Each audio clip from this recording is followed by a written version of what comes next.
Bienvenidos a los dos. Tenemos por Skype a Mario Campa. Hola Mario, y ahora nos acompaña vía telefónica también Víctor Aramburu. Buenas noches a los dos, ¿nos escuchan por ahí? Víctor, ¿te encuentras por ahí? Hola Azul, sí, buenas noches. Hola Juan, también. Hola Mario. Oye, hola al auditorio.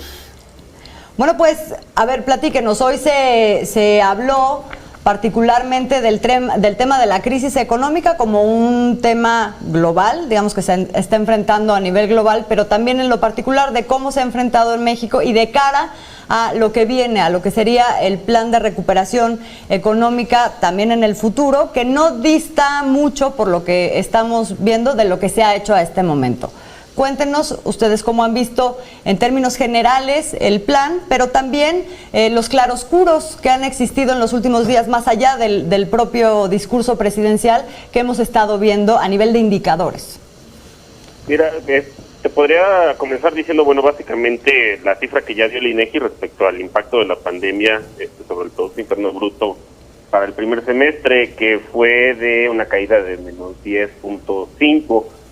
Visto con otros países no es muy diferente, por ejemplo, de la caída que sufrió Estados Unidos, que fue de menos 10.6%, para Alemania de menos 11.9%, y ya si nos vamos a los extremos, en el caso de España y del Reino Unido fue de menos 22 puntos porcentuales, ¿no?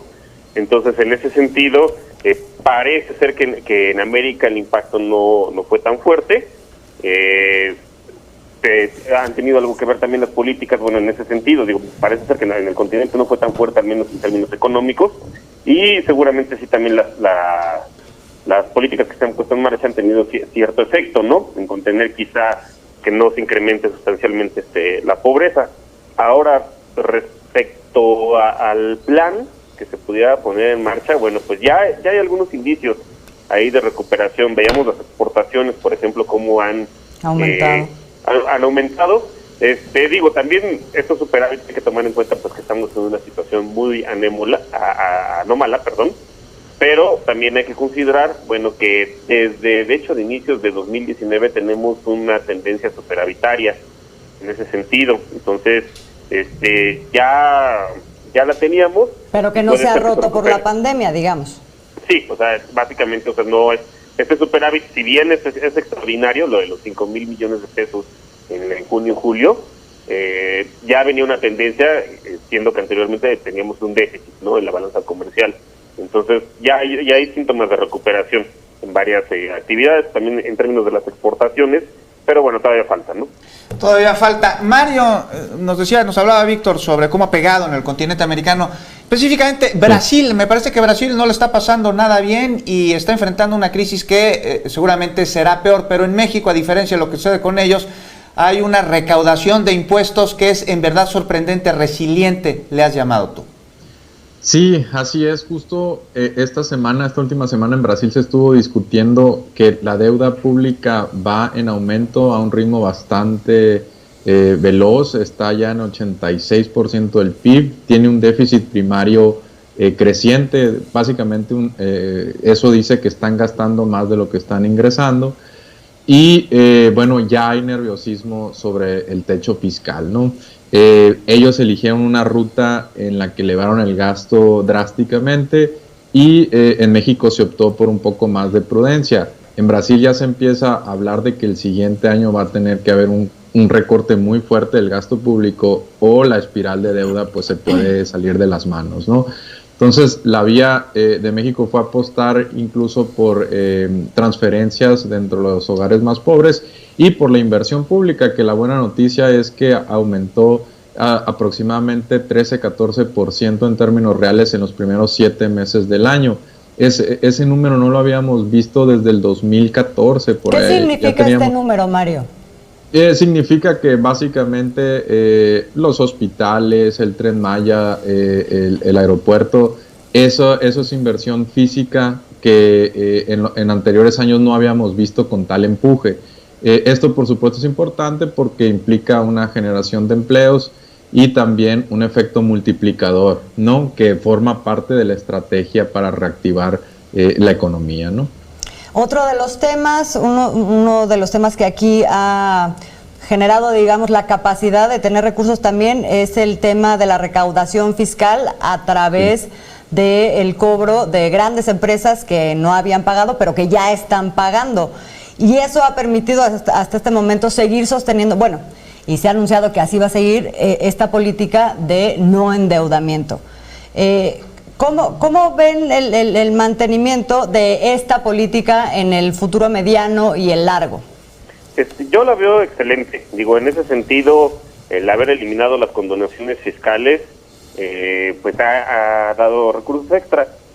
Más o menos, bueno, lo que va hasta ahorita, el dato es que se han recaudado por adeudos alrededor de 31,000 millones de pesos, que poniéndolos en perspectiva, sí es una cantidad importante, pero si la vemos en términos de lo que se recaudó, por ejemplo, hasta junio de 2019 y lo comparamos con lo que va hasta ahora por los diversos tipos de impuestos, vemos que la recaudación tampoco ha caído. O sea, por ejemplo, del ISR, del impuesto sobre la renta, a junio de 2019 se habían recaudado 927,000 millones de pesos y ahorita van 968,000. Por concepto de IVA, fueron 478,000 casi para la primera mitad del año pasado, hasta junio, y ahora van 489,000, casi 490,000. O sea, se ha mantenido. Se ha mantenido, entonces en ese sentido sí hay recursos. Digo, han caído otras, pero muy pocos. Por ejemplo, la ley, evidentemente no se están vendiendo vehículos nuevos o no están vendiendo muchos. También las importaciones, hay una caída por ahí de 4,000 millones de pesos, claro. Pero realmente la recaudación de hecho se ha incrementado en términos totales. Está a 1.69 billones, fue en junio de 2019 y ahorita estamos en 1.75. Entonces sí es importante esta nueva recaudación que se está haciendo de las empresas, de las grandes empresas que tenían adeudos, pero pues en realidad, vamos, no ha caído mucho la recaudación como tal, o sea, contribuye. Y también, bueno, estamos hablando de personas físicas y personas morales, y a eso se le suman, Mario, las remesas. Y las remesas de aquellos trabajadores que están en los Estados Unidos y mandan dinero para sus familias, con ello generan gastos, pero también tú hablabas sobre un buen año para la industria minera. Mario Campa, en una situación como la que estamos viviendo, ¿a qué crees que se deba esto? ¿Cuál es la importancia y cuál es la perspectiva que nos deja a futuro? Sí, bueno, nomás de la recaudación, mencionar que tan solo en 6 juicios se ha logrado, sumando este último de 2,000 millones de pesos a Grupo Modelo, recaudar 32,000 millones de pesos únicamente considerando ejercicios anteriores, ¿no? Litigios de ejercicios anteriores, lo cual pues representa aproximadamente 0.13% del PIB, ¿no? En recaudación, que no se esperaba de no haberse logrado un acuerdo, ¿no? En cuestión de remesas, estamos viendo récords, ¿no? El presidente ha dicho ya que pues ha reconocido el esfuerzo que están haciendo los paisanos, porque en Estados Unidos también la situación es crítica y a pesar de eso están mandando en récords. Y esto lo podemos ligar con lo que estamos, parcialmente con lo que estamos viendo en la industria minera, ¿no? Que básicamente también la depreciación sirve para que los paisanos hagan una conversión y digan, bueno, en este momento, además de que hay necesidades en México, el tipo de cambio también otorga cierta situación favorable. En el caso de las mineras, se traduce en que la mayor parte de sus costos están en pesos y están vendiendo en dólares el metal, y eso ha representado un buen año, ¿no? Entonces, remesas va bien. Las empresas mineras van bien, las bajas tasas de intereses también ayudan, y por supuesto la firma del TEMEC. Son algunos componentes ahí que pueden favorecer la recuperación económica a futuro, ¿no? En resumen, ya para cerrar el día de hoy, ustedes sí verían la famosa B, no la L, y ya nada más les preguntaría ahí junto con eso, otros indicadores de importancia, por ejemplo la inflación, ¿cómo la estamos viendo? Pues eso está controlado, o sea, y el tipo de cambio también en ese sentido. Digo, sí hubo una variación hacia la alza del tipo de cambio, lo vimos al inicio de la pandemia, pero ya se está recuperando.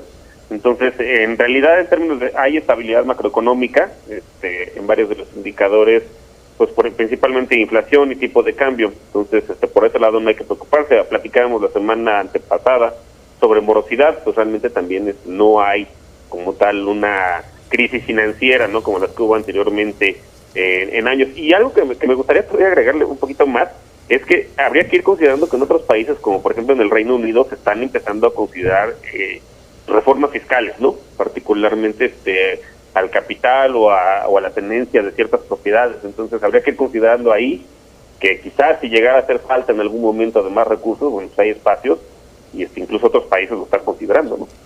¿Te imaginas lo que eso sería? Oye, ya rápidamente, finalmente se nos acaba el tiempo, pero ¿qué onda para el próximo año? ¿Nos estamos preocupando? ¿Nos vamos a quedar sin guardaditos, Mario?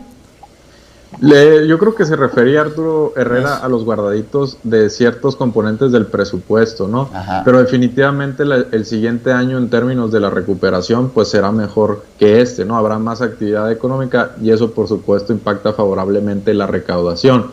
Yo creo que también él está diciendo, bueno, esos colchones que teníamos, esos amortiguadores ya no están ahí, y también mandando quizá un mensaje político a los gobernadores, a los diputados, en el sentido de que, bueno, pues hay que tomarnos con cierta precaución las finanzas públicas, no hacer exigencias de más. Pues. Ahí está el contexto, ahí está más Bájenle claro. sus peticiones. Bueno, pues muchas gracias a los dos, muy buenas noches, nos veríamos el próximo lunes.